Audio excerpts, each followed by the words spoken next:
To take a look at your screen, two different views of live pictures of riots happening right now on the streets of Hamburg. The protesters clashing with police. The Associated Press reporting that police have fired water cannon at the demonstrators after what they say black-clad protesters threw bottles. Those are generally anarchists who are dressed in black. You frequently see this outside of G-20 meetings. There's always something to protest, whether it's globalization, whether it's capitalism, whether it's environmental issues. But once again, we see protesters clashing with police on the streets of Hamburg, Germany, outside the G20 meeting. We're looking to get Eamon on to tell us what's going on. We have generally seen over the years protesters protesting globalization.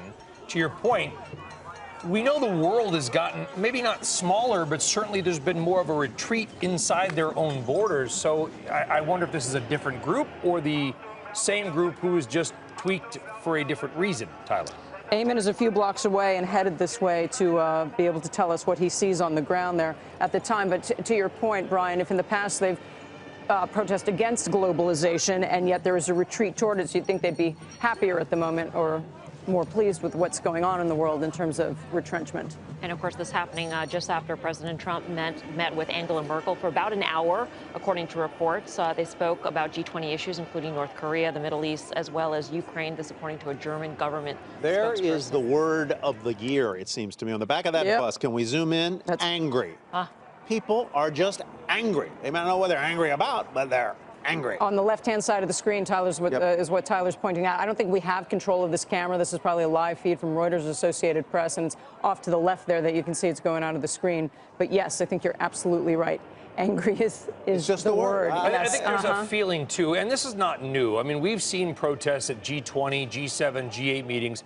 I think there's also a feeling, guys, that there's too much power. It's almost like a cabal of countries sort of coming together to economically dominate the world. And there's a feeling, I would imagine, based on some of the signs we've seen over the years, that it's sort of like, don't do this. You're sort of ganging up on the world. One of the key points about Hamburg and what was noticed when the planning happened, when we got to a point like this, was the particular logistics of the way they've set up the G20 in Hamburg makes it particularly vulnerable to the protesters. You know, in other G20 meetings, they've set up the perimeters very, very far away. That is not what is happening here.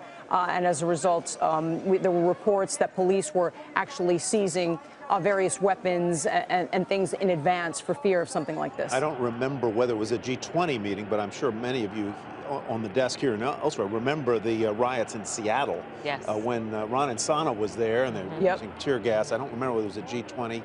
As you see, a water cannon being fired in World there. Trade meeting, and the hotels were in lockdown then. Right. So we want to check on the markets. We of course are awaiting Eamon Javers, who is on his way to this scene. But in the meantime, taking a check of the S&P 500, 2417 is our level right now. We are off the session lows by just about 4 points. It's the same thing for the Nasdaq, off session lows. 6111 is the level, down by 0.6%. It is worth noting that all S&P 500 sectors are now in the red. So financials have been sticking in the green, but now have turned negative. So Reuters has reported in the last couple of days that German police had said they had seized knives, baseball bats, presumed incendiary devices at locations in and around Hamburg. They're calling these anti-capitalist riots.